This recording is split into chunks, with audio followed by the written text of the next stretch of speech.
So your country, Trinidad and Tobago, intervenes and say this injury has happened to my national, so therefore intervene. Approaches the other state. Sometimes, most times, they may succeed through diplomatic channel. They may pay compensation for what the soldier did. But it is only through the acts of officials. And this is referred to as imputability. Okay. Now, responsibility, I say responsibility. You see, basically. So from my examples, you realize that what you say, the state would be liable. The state would be liable for breach of an obligation. Because when the official treated you in that way, there was a breach of an obligation, i.e., the state is supposed to ensure, in a sense, your safety, your welfare, that your rights are being observed. And what happened in this is that your rights were infringed. When you are attributing that to the state. But it's not the state directly, it is only indirectly. Is that right? Is that right? Good. And the circumstances in which the state could be liable or could be responsible for breach of an international obligation can take place, can occur in wide and varied circumstances. For example, could be the state invading another country, in other words, and violating its territorial integrity. Yeah? State will be responsible. State responsibility arises. So when Saddam Hussein, for example, left Iraq and invaded Kuwait, the issue of state responsibility arose. Similarly, if a state is in breach of its treaty obligations, states conclude treaties, then of course the issue of state responsibility would arise.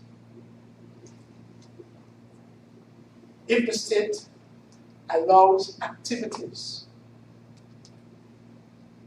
on its territory that cause harm to persons outside of its territory, it would be held responsible.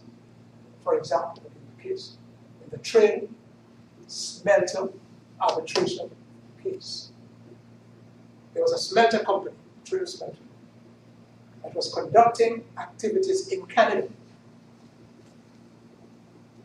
Michelle, fumes, yes, from the factory of that company, through wind and so on, went over to the United States, the state of Washington, and caused damage to plants, agriculture, which means farmers suffered losses as a result of the fumes moving from Canada to the United States.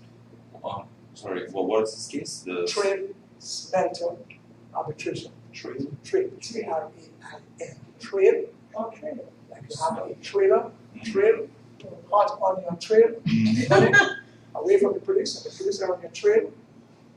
Kisha, race. I know you have to listen. I know you just have to say yes, race. Yes, race. Ms. Pereira. That's right. Any question here? So you have a series of ways, different circumstances in which the state could be said to be liable. State responsibility may arise as a result of a breach. The essential thing is that the state is in breach of an international obligation. And I've just given you a number of examples how a state may be considered to be in breach of an international obligation.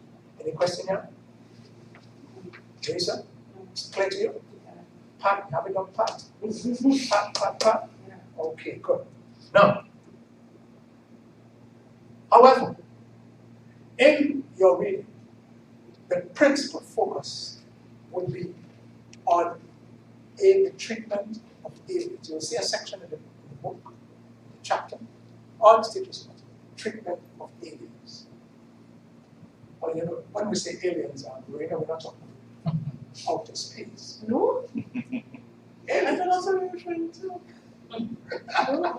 No, we're not speaking of Mars. Oh gosh, I'm upset. You're upset? Yes, they should have some rights too. Okay. We're simply speaking, like if, say, an American comes to Trinidad. I understand, sir. Just I don't know. I really think people from Mars. If you leave Trinidad and you go to Canada, you are an alien. So a good deal of the chapter on state responsibility deals with this issue. Usually natural process, it could be colonized. Leaving their country and going into another country, and probably being treated in a particular way that they are objecting to, they're calling into question, they feel that their rights have been mistreated or their rights have been infringed. And sometimes they appeal to their state to intervene on their behalf. And remember, if you forget everything else, what the state does that it is providing diplomatic protection. So when you have diplomatic protection, don't think only of diplomats. You live here, you go to a foreign country, you've been sovereign, your rights have been infringed, and the state intervenes on your behalf, Vishal, it is providing the diplomatic protection. So diplomatic protection is not confined to the protection of diplomats, for everyone, all its nationals. Any question? Good. Treatment of business. Now, the question here is, of course, when you leave your country, the country of which you are national, you travel to another country, what standard of treatment do you think you are entitled to? Speaking within the state is a great responsibility. What is the standard? By what standard are you measuring that? By what standard are you saying that yes, the state is responsible for not observing a certain standard? What do you think that standard should be? What standard relation will be treated? If you live here and you travel, where are you going to? On the islands? Okay. Okay.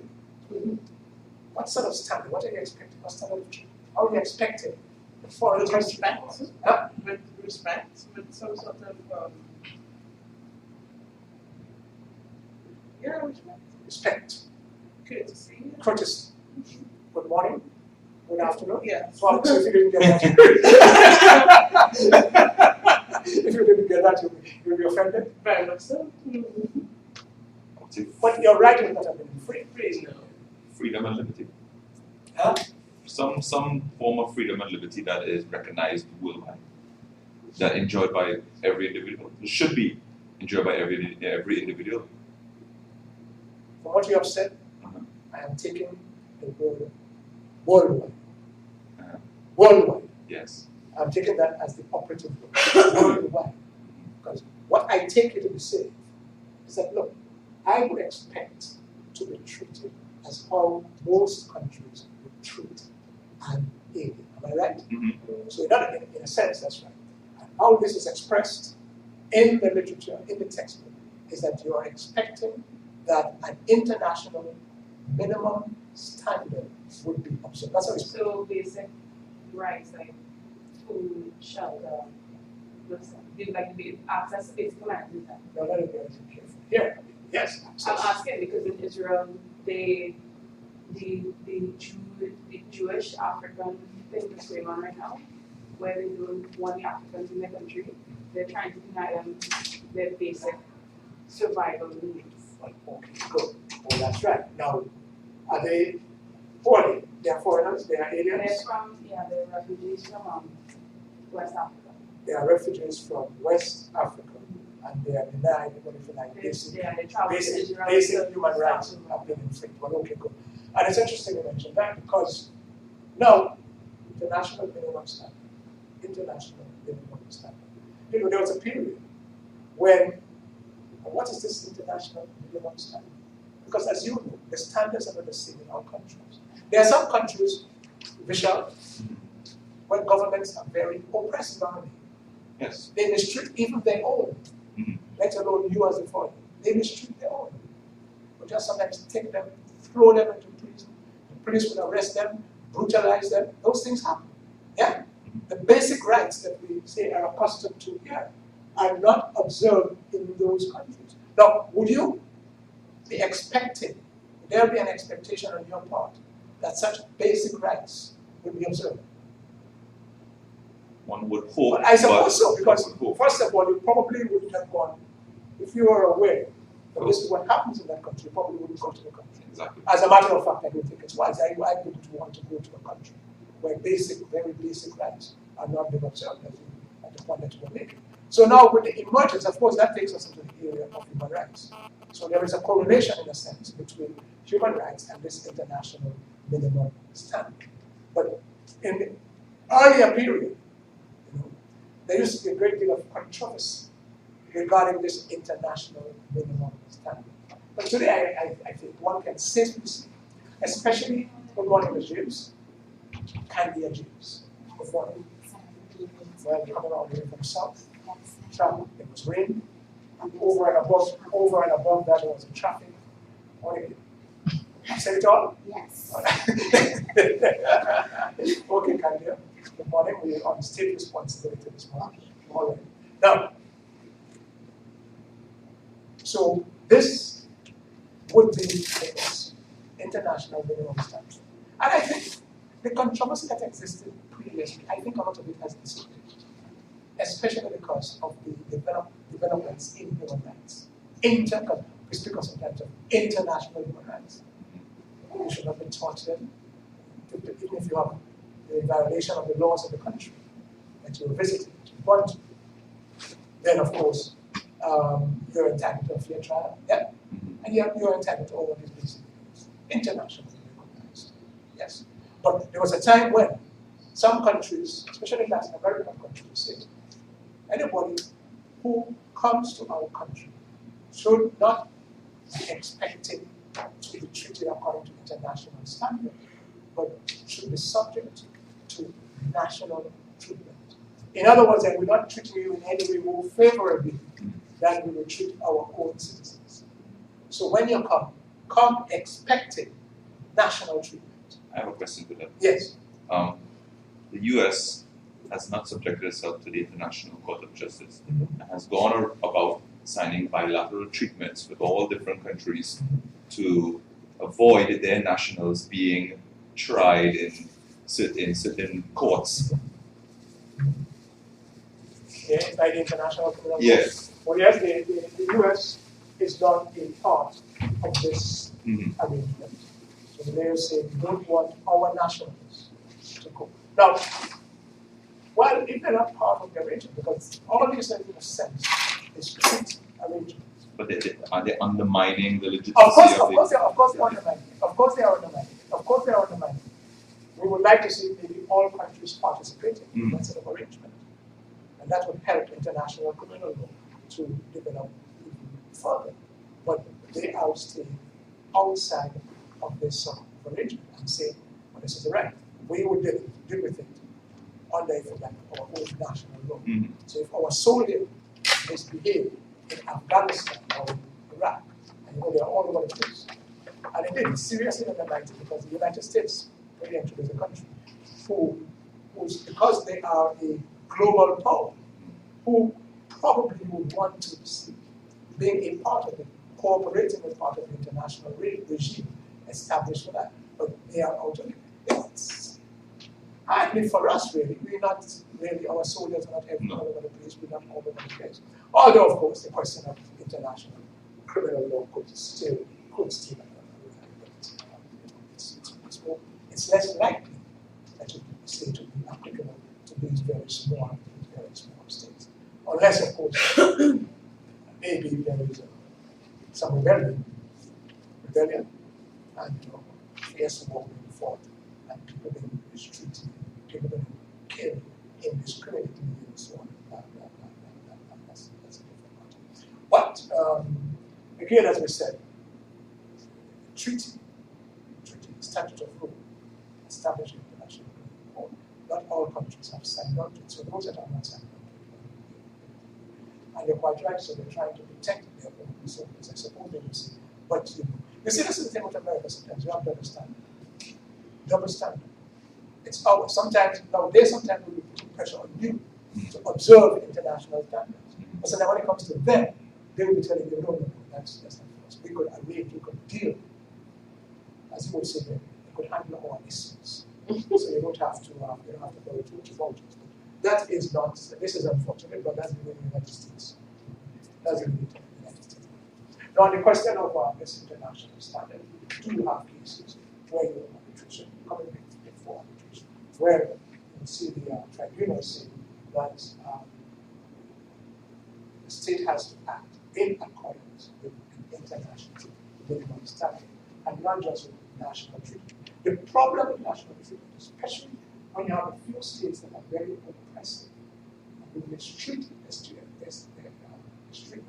and national.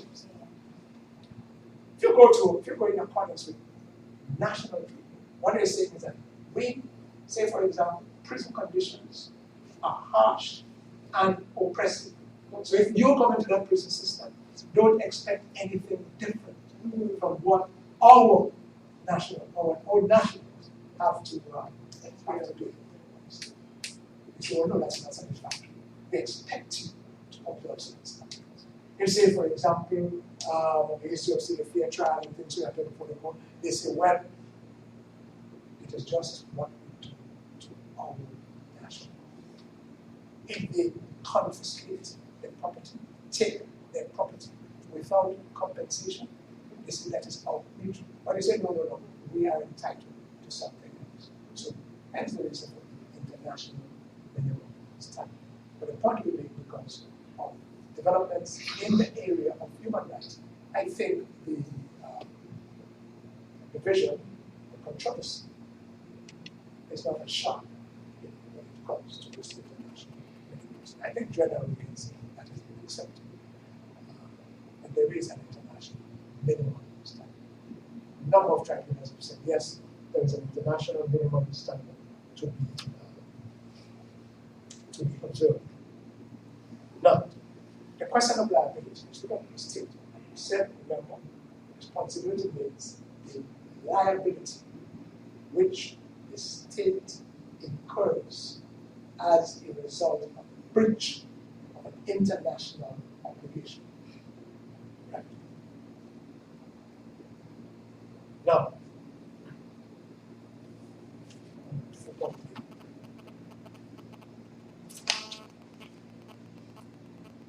good. Should that liability be? What do you think should be the basis of liability? You don't quite understand.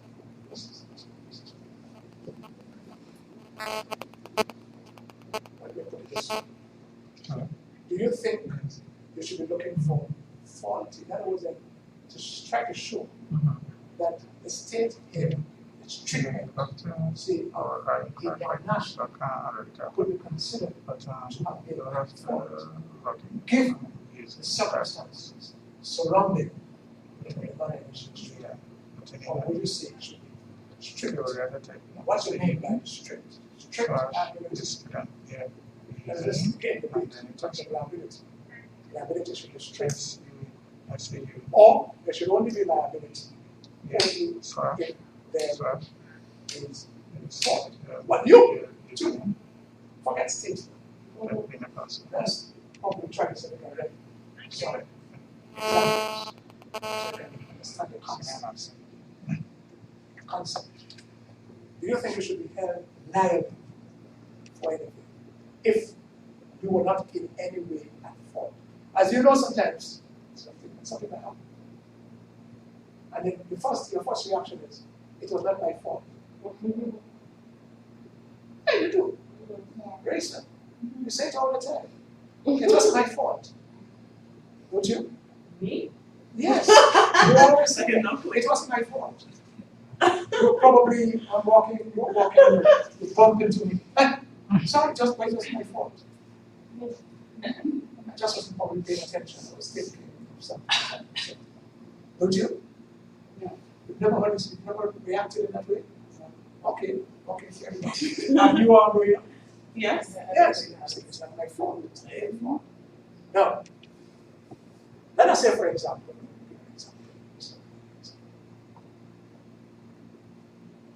the place is very clean. The cleaners come in very early in the morning. They mop it. Okay. So it's wet. And it is slippery. So it's slippery. As usual, you're late. You're rushing to class. You probably didn't realize that the place was wet and therefore it was slippery. So in your haste to get to the class, you slip and you fell. What else? Do you blame anyone? Yes. Is anyone at fault there? Yes. Who's at fault? Reasonable. The cleaner. But why weren't you paying attention? Why couldn't you have They didn't have a sign. Did they have a sign? Well, okay, good. Fortune. And that is Yeah. precisely the point. In other words, then you see a sign. In other words, then that should have been brought to my notice. Exactly. If I had seen something saying Like you feel wet like to flow, wet flow, I would have known to Right. go Yes. rather than trying to run. So, in a sense, they are at fault because they fail, not for mopping the floor, but because they want a clean place, but for failing to bring that to your notice, to your attention. In other words, not what they do, i.e., not the mopping, but their failure. In other words, through omission. You see, but you're saying that they are at fault. If, however, they had put the sign up, yeah, although you fell, serious fault would make you broke a limb, you still would not be holding them. You say, well, it's not my fault, I thought you should pay attention. So too, when we are examining this issue of liability, we are looking to see if there is an element. Well, first of all, we're asking, should there be an element of fault? Should we be looking for it?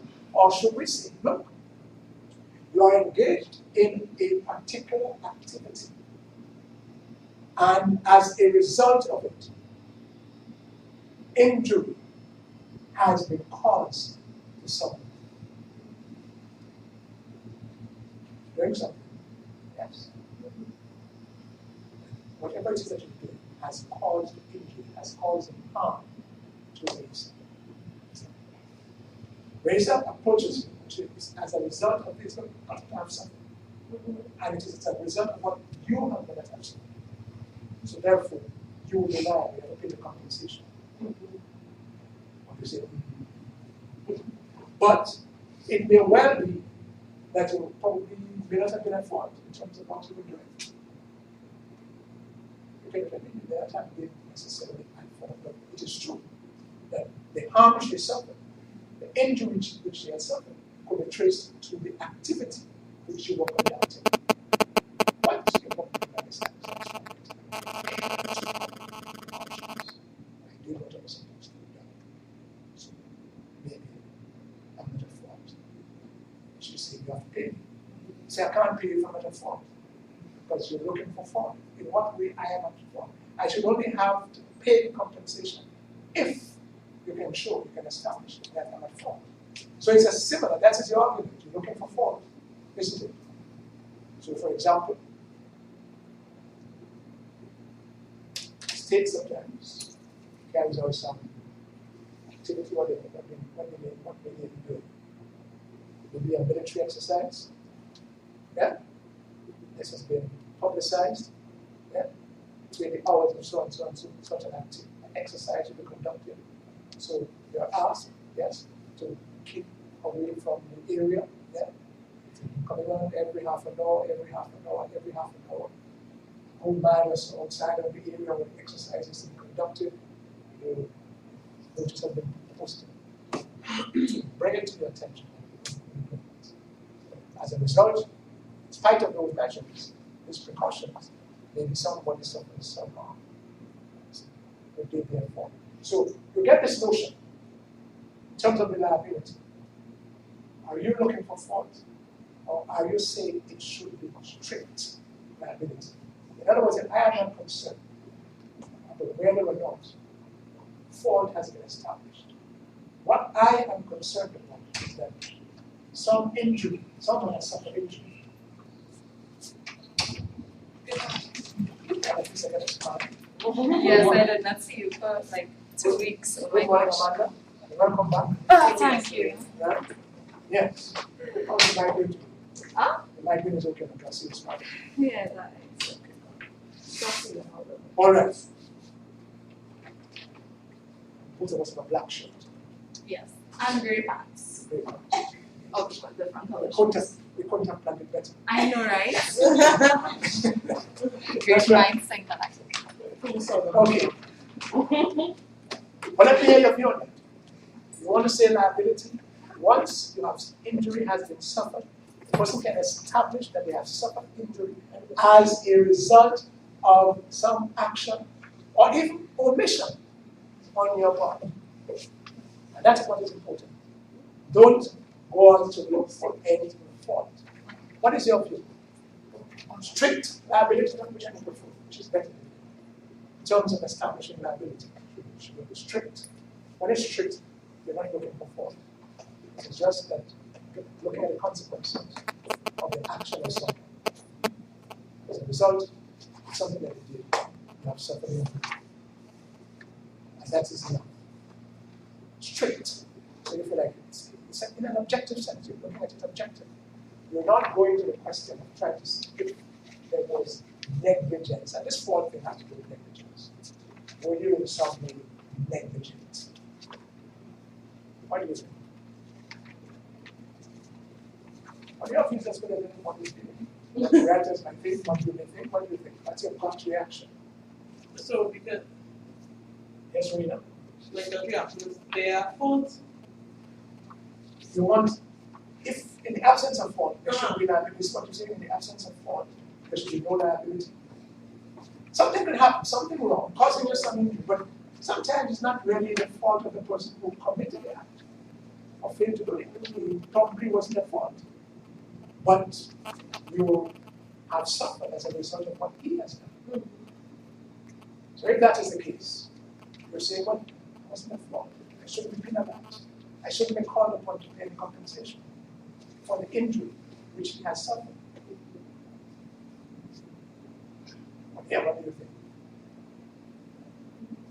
Liability? Are you belong to a school that says strict liability or no liability without fault?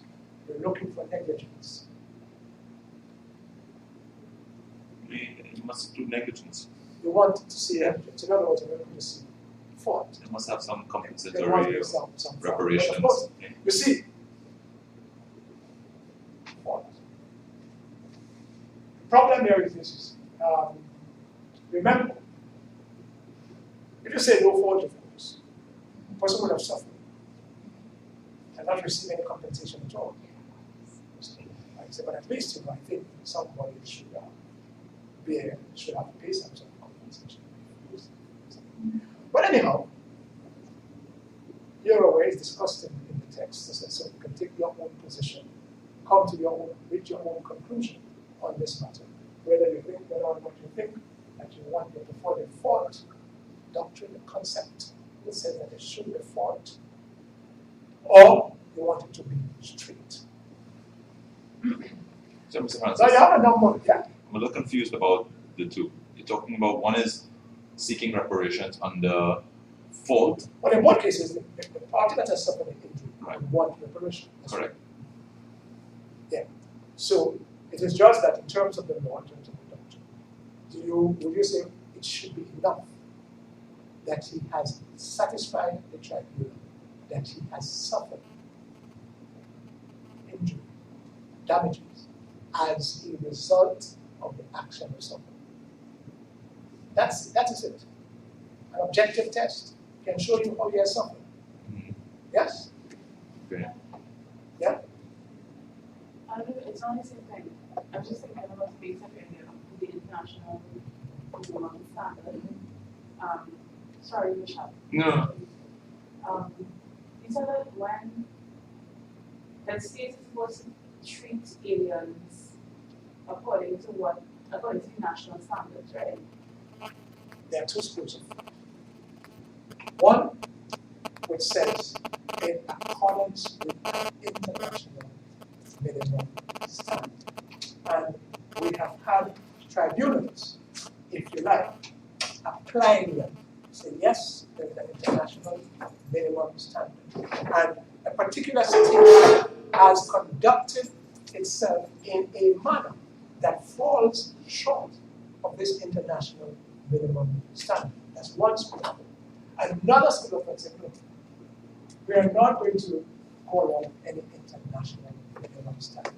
Once someone comes into my country, into my state, they cannot expect to be treated in a way different from how my nationals are treated.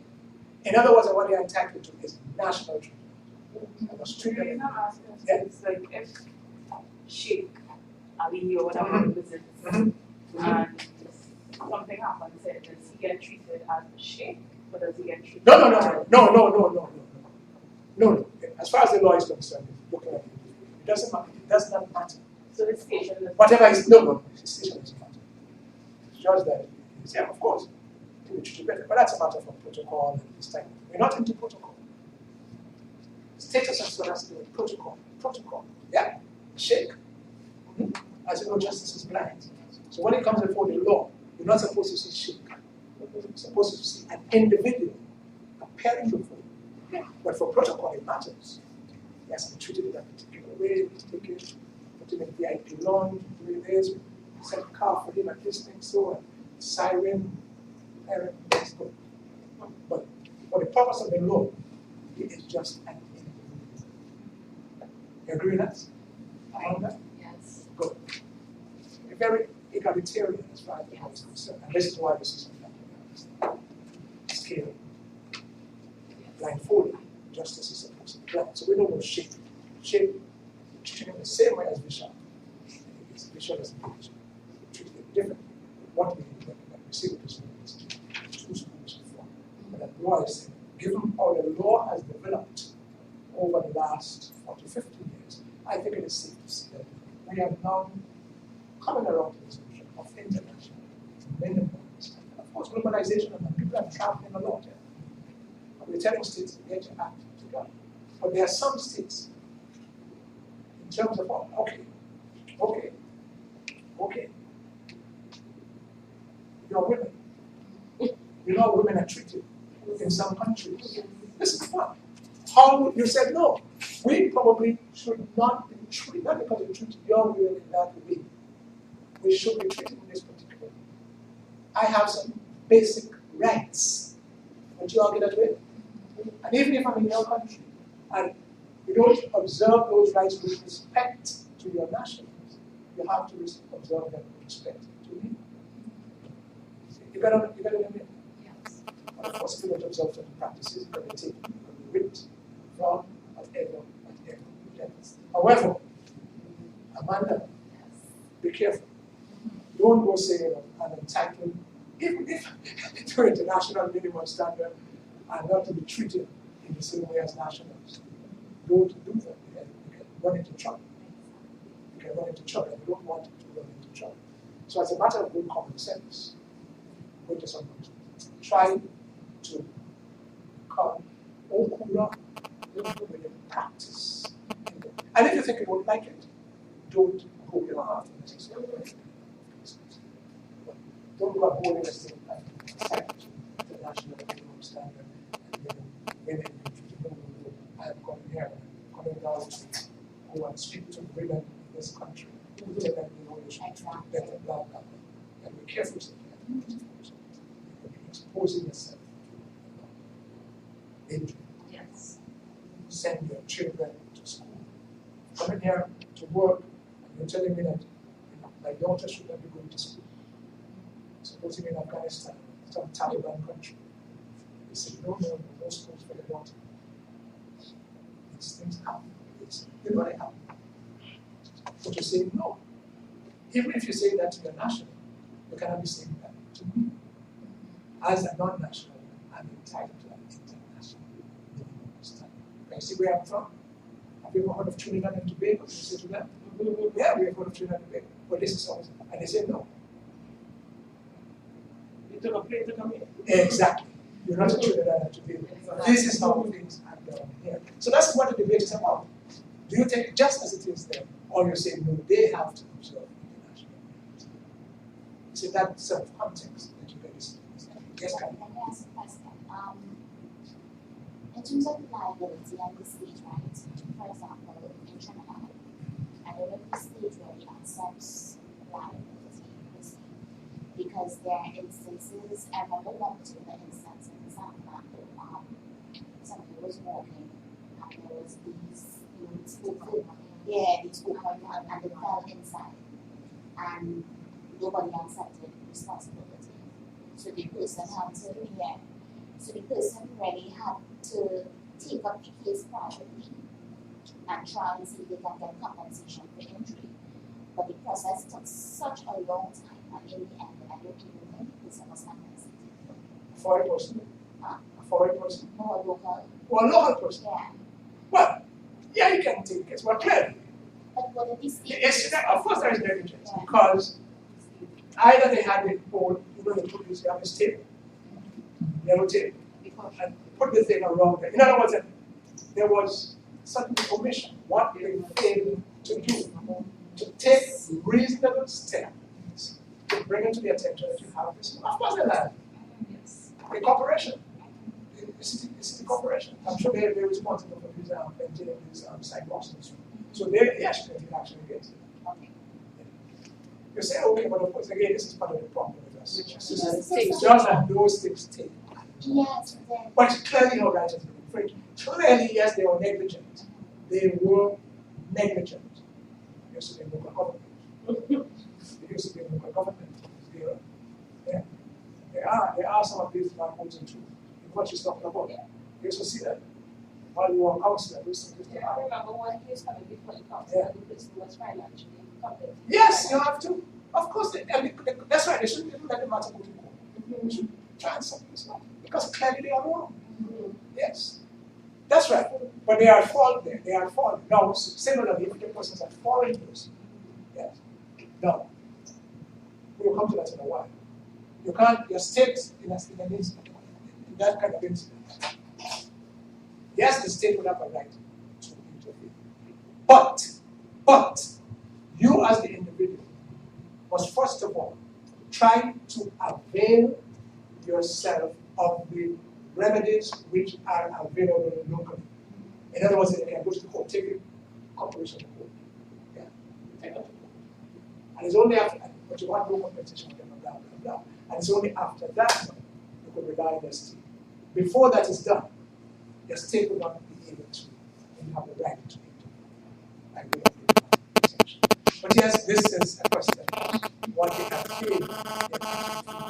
And remember when we're looking at liability, it is not sometimes just the commission of an act. Not just the commission of an act, but sometimes it could be as a result of some omission. You know? You can sin in thought, in word, deed, omission. When you are confessing Amanda, you confess both for the things which you have done and for the things which you have failed to do.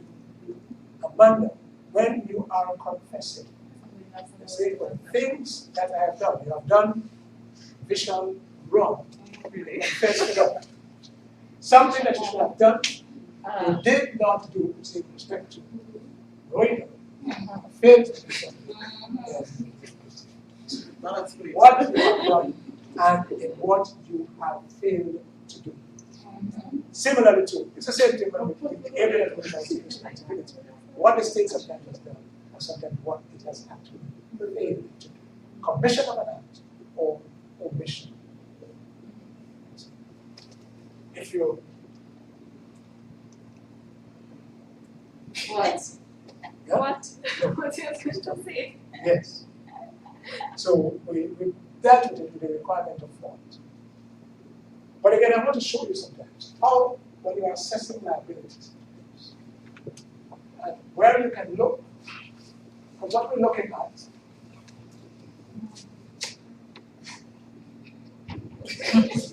Well, Martin, I've been asking for you. I've been asking for you. I've been asking for you. Oh, it's so nice seeing you. Welcome. Okay. Yes. In assessing liability. In assessing liability. Because very often, what you're looking at, try to understand it in terms of risk, the element of risk created as a result of your engagement in a particular activity. Sometimes the risk could be very, very, very high. Other times, maybe less so. For example, that's the example I always give in class, I'm giving to you too. The man who has, say, for example, a little puppet in his yard, and the man who has a pit bull. A pit bull. Of course, he's entitled to own. The man is entitled to own his pit bull, and we have man. In as much as the same way as the man is entitled to own his puppet. But surely, one must have a higher duty of care. Yes. Condition of the yard, no holes in the fence, probably the fence at a particular height. If you have that pit bull, because the risk created is very, very high. A pit bull can kill, it can maim. Forget this foolishness from people say, earlier than nice dog. It can kill, it can maim. What's annoying? Exactly. And it kills themselves. It's not like it's not like the puppet comes and just stops. Repeats a certain line. The people could kill. Humans can And kill too. it could Kills and I could name. But are your people? No. Trust me, get me mad now. Shucks. they can kill. And for that reason, don't tell me I just went inside there for a minute and the gate was left open. You cannot do that. Because if the risk materializes, somebody can lose his life. This is, in other words, when you look at two situations. One where the risk is very, very high. Okay, good. And then, from the point of view of the law, one case, one English case, but I think this can draw power of the international. The law exacts a duty of care commensurate with the risk created. So the higher the risk, the greater the duty of care. The authorities will issue, any one of you who takes a few lessons with a license to drive better way. But they would not issue a license to you to drive something trade or for the simple reason, one, the risk, everything is risky, but one is high. For example, they have your ordinary license. You want to drive a taxi, you have now to go and take another test for the taxi. What's the reason for it? The reason is because, of course, they require a higher level of skill. Because, of course, when you have your taxi, it's not just you in the car. You have passengers traveling. So therefore, we say that you must have a higher level. What do you want to do? A bus? Big bus? These things, the two things there? We say, well, again, because of the fact that you have so many people on board. If God forbid there's any accident, far more people will happen so that you have the same risk. The risk created is greater if there is an accident. Yes? So we have to make sure that this man is going to be man. Show due care, attention, blah, blah, blah, high level of skill, can take the corners, knows exactly what he's doing. Yes? The law exacts it. And the higher the risk is therefore the higher the duty of care, the standard of care. You agree that? You like my analogy, state board, and the public? Right. Now, let us look at some cases. There is no better way to understand this. That's a theory. But we have to look to see how some of these principles have been applied. The first one is the Home Missionary Society claim. It's home as in home, H-O-M-E, Home Missionary Society claim is one.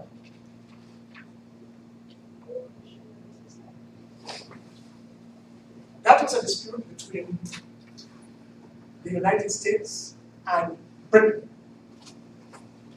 going back to the 19th century.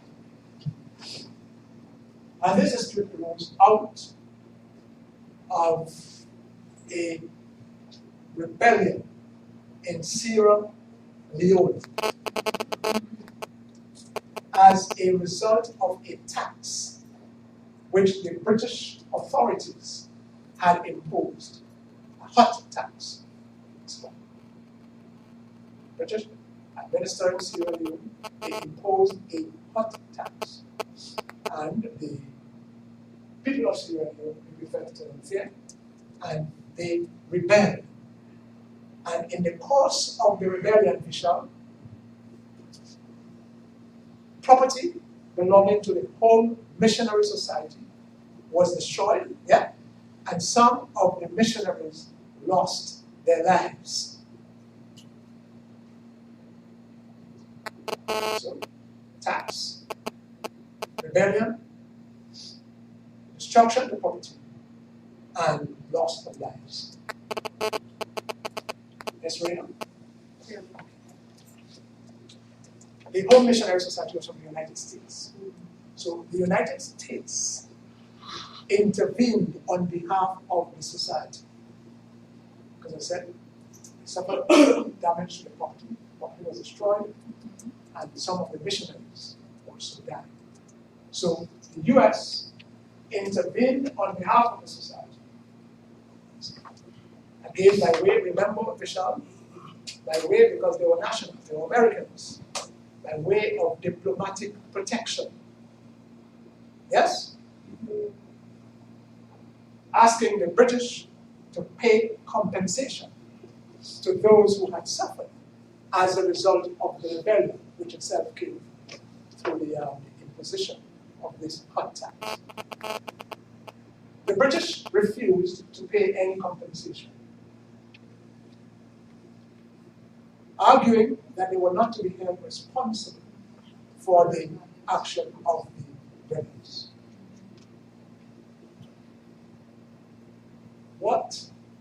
How do you think this matter should be determined?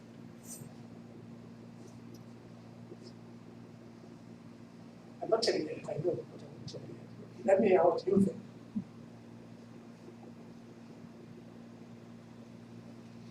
Based on some of the things, discussions that we've had earlier, how do you think this is going to be determined? Do you think the British should be held liable? Well, first of all, it's the 19th century, so I'm not sure in terms of international relations how invested it was then. But first, shouldn't the independent commission be set up to determine who is liable? Well, they went before yeah, well, they went before arbitration, so that's what the tribunal is supposed to do. Oh, okay. Yes. Because the United States has taken the matter, and they agreed to submit the dispute to arbitration. Okay. Yeah. So how do you think the tribunal should determine the matter? Well, they would have to look at state responsibility. Yes, well, we did, yes. Yeah. We under the rubric of state responsibility. Well, how do you think it should be determined? What sort of things do we have to look at? The rebellion, who was it carried out by? If the United States is seeking compensation, what do you think the British argument would be? The British argument might be that the rebellion was. But remember, earlier before tribunal, Yeah. both sides making their submissions. So the American will be able to say, look, it's easy. Look at the loss suffered by the whole missionary society, their property, their churches and so on, destroyed. Some of the missionaries lost their lives. Surely, this is what they will be saying. They should receive compensation. British should pay them compensation. I think from the US perspective, they are complete because it would be the state's responsibility to protect the home, right? The home or whatever, right? When the riot or whatever was incited because of this tax, right? Then it would have been the state's responsibility to intervene and protect citizens or nationals of the country. But because that wasn't done and people lost their lives in the process, the British state still have to be held accountable, I think, from my perspective. Okay, along that. Fine. I was thinking if the loss of life and destruction was caused by dissidents within the country, not sanctioned by the government, then it should be a civil matter and not one where the state is responsible because they didn't commission or their army. So what you're saying is, look, I am not going to hold the state responsible for the acts of The dissidents. dissidents, rebels. Mm-hmm. If it wasn't sanctioned by the government, the No, army it didn't was go. not sanctioned by Right. the government. It was not So- sanctioned by the government. That could be one argument for the UK. Okay. Two views. Okay, but Kanya is not going to be what she's standing up. Because if I a society and in a society function if I'm part of this whole missionary society and I'm performing a particular duty in a state, then I am entitled to be protected. Right? That is my right. I'm entitled to be protected by the state. So for example, if it is that your nationals turn against my rule and create in that process death and destruction, then I want compensation. I am going to go after the state. Yes. Because where is the police? Where is the armed forces? Where is all of that? Yes, Amanda. I can understand that, but who tell you to come in the country in the first place? No, but I'm performing. Yeah, Yeah, but you this is volunteer. Sierra Leone. No, but they're there. They are in the Yeah. country. I mean, you can't say what they are there. Exactly. Yes, And but- I- In any event, no, in any event, you allow them in. Yes. Yes. They were not So, smuggled. okay, They were it's not like- smuggled. They were yeah, not it's like- smuggled. I establish Yeah, but it's the a same thing. Okay, if it says you go into a country that you know is not stable, or At the doesn't- time that they It was went, stable. it was stable. Exactly. Remember, the problems arose as a result of the imposition of the tax. Exactly. But they were there for maybe for several years and Right. nothing happened. Right. Yes? Because Yes? as the state, if you're implementing a tax, then you should be able to foresee the repercussions What? of it and implement measures to Yeah. curb any negative Anyhow, things I think from I've heard enough. Thank you very much. I have heard enough. This is strict liability. This lady is arguing on the basis of strict liability. Harm is the state. Harm was done, for whatever reason you didn't get the policemen or your soldiers, your law enforcement people to keep things under control. You have to be held liable and damages of the Vishal, on the other hand, he said, look, No, I just made a proposal.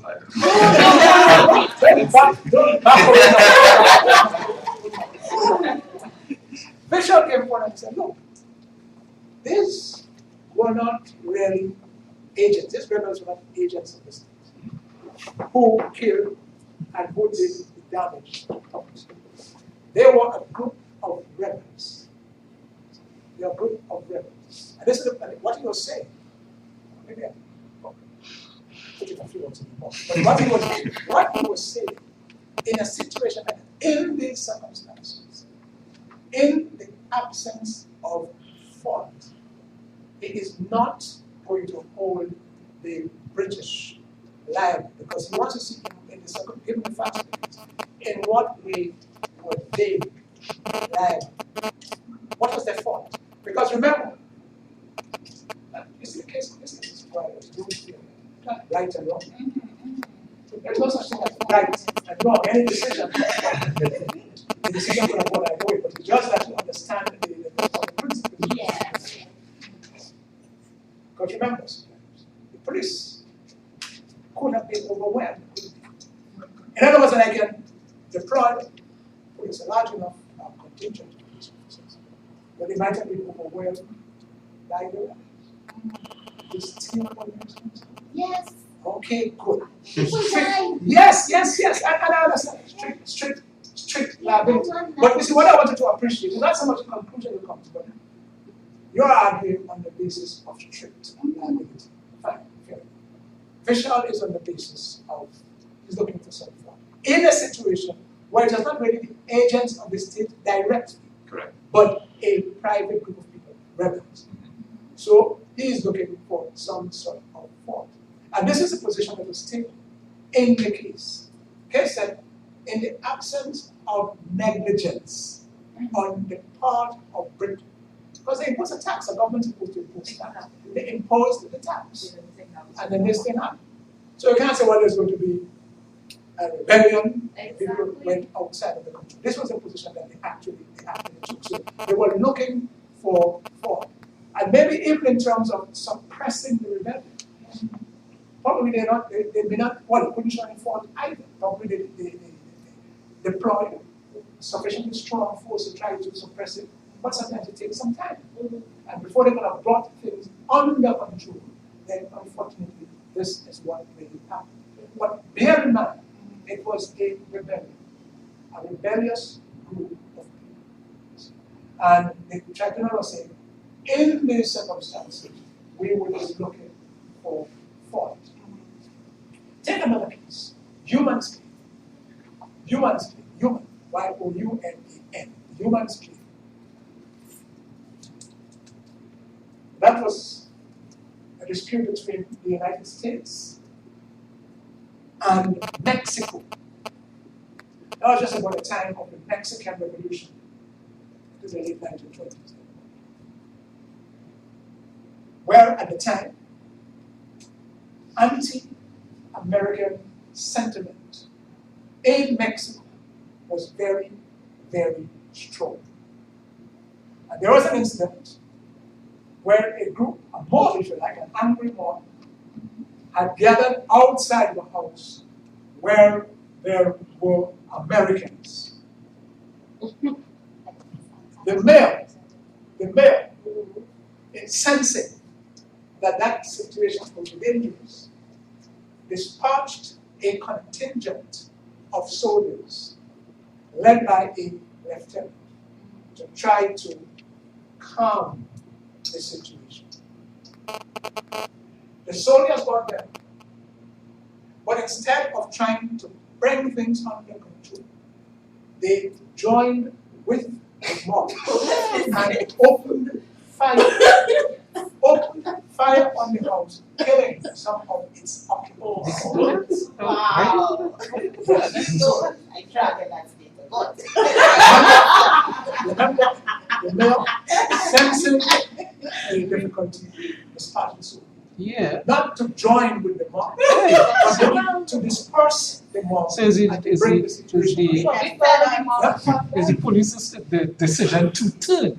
Yes. Yeah, they took their own thing. But then in they're other not words, aided by the state anymore. as I said earlier, That's true. that happens sometimes, you see. Well, now it happens. US soldiers are part of the population. They themselves probably felt Yankees go home type of thing. Yes. Yankees go home. They got caught up in this whole thing. So rather than, no. How do you think this managed? They get fired. Well, in that respect, I would think that these soldiers, because they are supposedly acting on the state's behalf, they are supposed to, the state is supposed to be held liable because they did not dispense their duties as they were supposed to. They decided to go against orders and act in that capacity, so they should be held liable. The state should be The alive. state itself, Yes. even though the state didn't, it was the state's decision to do that. It was their independent They decision. acted contrary to instructions. Yes. Even so. But they're under the state's wrong. They They're are not under under the- the they are under the state's. Exactly, it's not the And case then with gather your forces.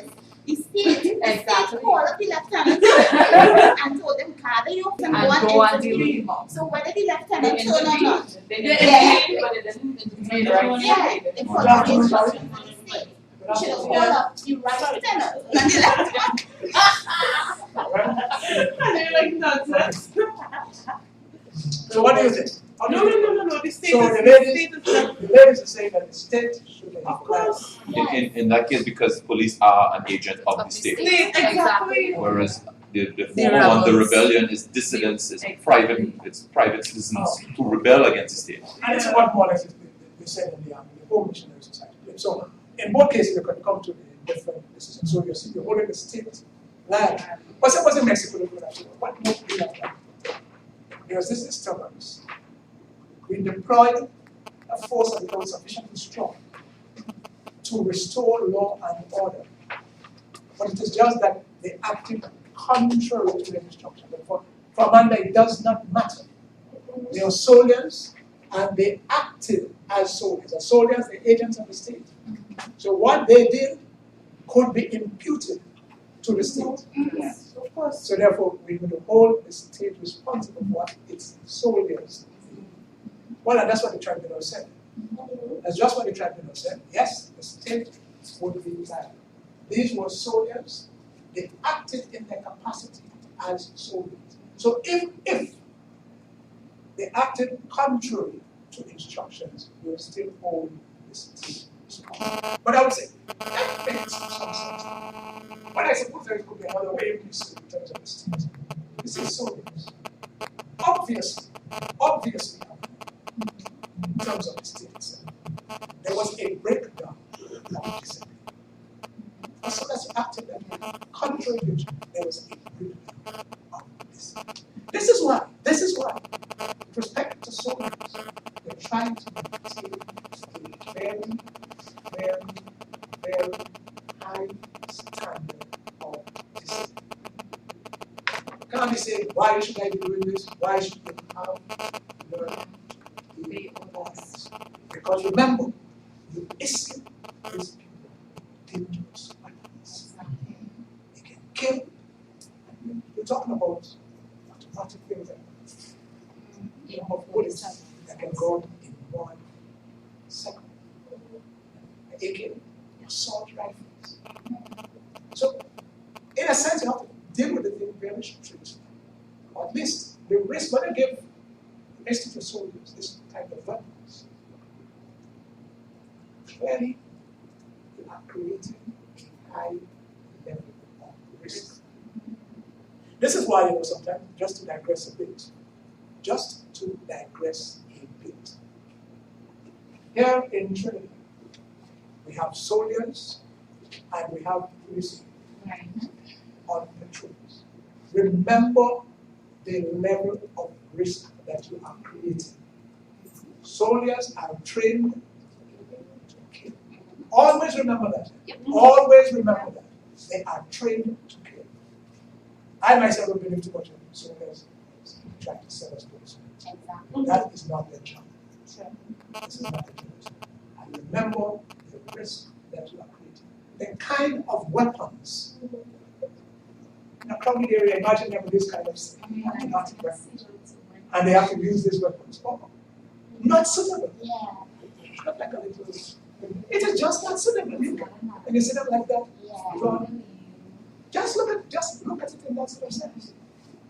In a narrow area, restricted area, you have this sort of weapon, automatic. How many people you think are killing them? You have bystanders, innocent bystanders, but it's Candia and Marina behaving bad.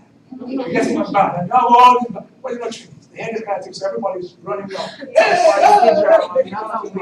And then it's there.